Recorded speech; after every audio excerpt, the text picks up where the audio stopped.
小安来了，大家不是说好久没见到他了吗？当当当当，新年快乐！好久不见了，哇，这还提东西嘞！差不多1个月没见了，1个月没见了，你这个月玩开心了吧？玩开心了。跟你讲，快过来，快来，快来，快来，快来！最近干啥去了？听说你最近相亲去了，对，怎么样，相的？还好，相的那些条件都蛮好的，是我哥介绍的。但是呢，跟你说一个最搞笑的，就是当时头一天我哥他不是给我说吗？他明天带你相亲去，然后他说那个男孩子他们家就只有两姊妹，然后还有一个姐姐，他姐姐结婚了嘛，然后就嫁在他们家附近。然后的话，他说他爸之前因为是上门女婿，就去了湖北，他妈是湖北那边的，户口的话也在湖北那边。然后他说如果要过来的话，到时候他们就直接在德江这边买房，在我们县城。那个男孩子的工作的话，就是在广东承包那个物流公司，然后反正条件也蛮可以的。但是我哥他带我去，当时我们吃饭嘛，我哥说那个男孩子有27岁，但是去的时候我看，感觉应该有30岁左右了，可能就是比较显得成熟。然后那天去的时候，那个男孩子也没有就是说刻意打扮嘛，穿的比较随和。当时我哥的老婆，我嫂子，我们吃完饭之后，我嫂子说，你看上那个男孩子没有？我说没有吧，应该。他说换做我结过婚的，我也没看上。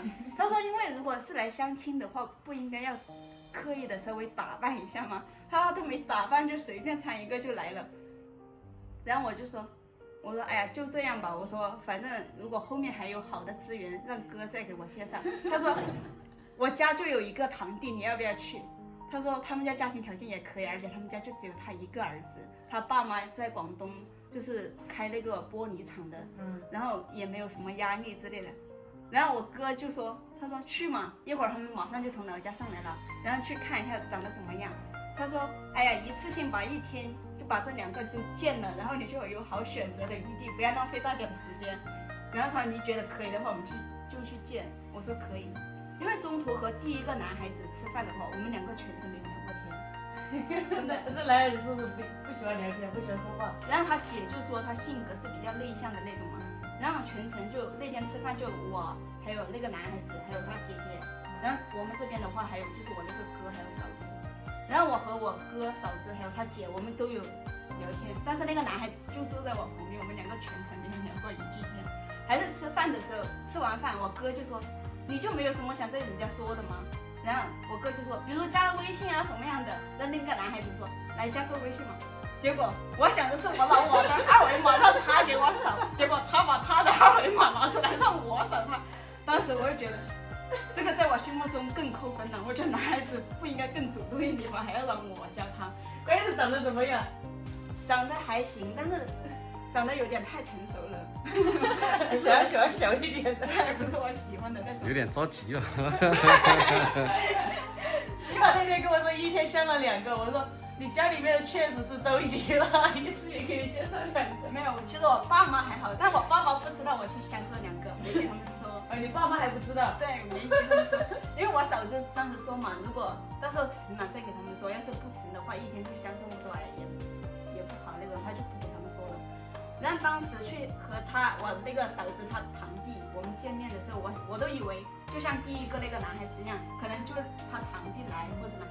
结果我在他们家，就我哥他们家嘛，我们去坐着，他们刚好从老家一来，一大群，当时我就坐在这个位置，然后他们那个门和你们这个一样的，然后他们一来，那个他堂弟还有他爸妈。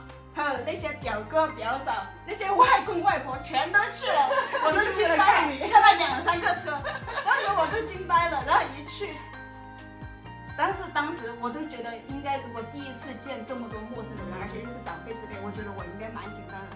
但去的话，他们一家人都还那种氛围蛮好的，所以我都觉得全程和他们聊天，我们都有开玩笑什么样的。然后他爸妈都是那种很随和的人嘛，也蛮好相处。因为我嫂子的性格也是和我就差不多嘛，我们2个就很聊得来，都是那种大大咧咧的，然后所以开玩笑什么样的，他爸妈也不会说什么。然后当时我们就在家里面聊了一会儿，坐了一会儿，然后他爸妈就说我们出去吃夜宵，就在他们家楼下那边嘛。然后我们吃了夜宵，就去他们家玩了一会儿。然后他爸妈当时就说：“哎，你到时候没事的话就经常来我们家玩嘛。”然后我想着就礼貌性的回复：“哎，可以可以。”然后刚好他们第2天又要回老家，就说让我一起，就是和他们一起回老家去玩。我说我不去，我说我要工作了。我哥说你去嘛，去看一下，去参观一下你未来的家。我哥的性子就是那种比较搞笑的那种嘛。然后当时给我都整不好意思了。然后第2天我就当时想着我不去，我哥非要让我去，他说你不去一会儿我来拖都要把你拖着去。哎，我就想着是，他们家氛围也可以嘛，然后家庭条件那个男孩子啊也可以，我想着多接触一下也可以。所以昨天我们又去了他们老家玩了1天。然后玩了1天，就基本上就把他们家的那些亲戚都见了一遍。人家都是要谈个1年、2年、半年才见家长，你还才认识，所有家长你都认了，老家也参观了，新房也参观了。你这相个亲，就像人家订婚一样的。真的就是那种。所以去了咋样？父母给你包红包了没？没有包。然后当时因为去嘛，然后条件还可以，当时我表妹一起也去了，然后我们就参观。我表妹就说他们家庭氛围啊什么样的，确实还可以。她说她虽然那个男孩子不是我喜欢的类型啊，然后我表妹说，她说但是你们可以多接触一下呀。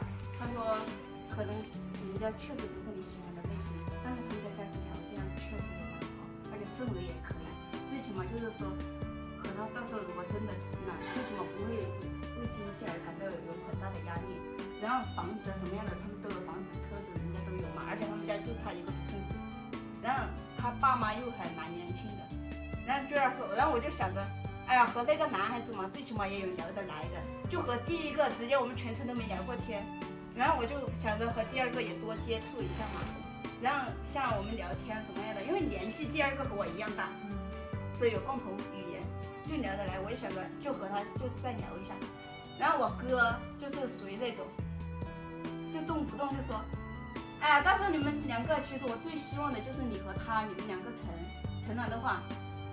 因为我哥他最喜欢给别人介绍男女朋友了，他已经介绍有10对成了，他吃了10次猪脑壳了。然后他就想着，要是这一次我和他们那个堂弟成了的话，就是第11次。他说最后一次就给我弟再介绍一个女朋友，因为他们不是有个说法吗？就是如果你这一辈子做了12次媒人，下一辈子就要变猫。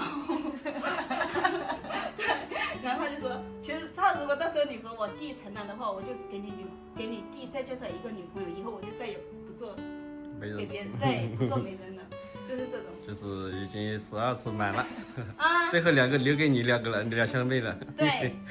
关键是你相了几个，我都没知道长什么样。你一天，没我问他这里在说什么，在做什么，一天就我在忙。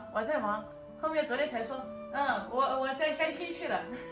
不是，我也想给你们拍人家就长什么样子，主要是第1个那个吃饭的时候，人家坐我旁边，要是坐我对面，我还可以这样玩，假装玩手机拍一下。坐我旁边，我不可能这样拍吧，要不这样拍吧，就很尴尬。然后第2个没事，你可以说来，我们相亲对象纪念一下，拍一张啊，就这样。然后第2个是因为人家全家人都在嘛，都没玩手机，大家都在那儿聊天，不可能我一个人在这儿玩。然后后面不是我给你拍了一个背影，都是趁他那边上他们人都出去了，让他在那儿泡水的时候，我才这样偷拍了一个背影给你。第2个聊得还可以是吧？啊，第2个就聊得来，有在考虑了。就是在考虑范围，第1个就完全没有在考虑范围。所以说一天嘴上说不着急，过年的时候都逃不过那个相亲定律的，谁都得相亲。好了，今天我们算是吃到瓜了啊。给大家一起说，大家都比较在意小安的感情状况，也就是说过年期间他做了什么，为什么这么久没来。其实昨天前天就应该见到他的，他一句我在相亲，我说算了，我现在不八卦，等你来了之后，我们大家一起八卦一下。到时候成了之后，我们再就是在我们的视频当中给大家官宣一下哈。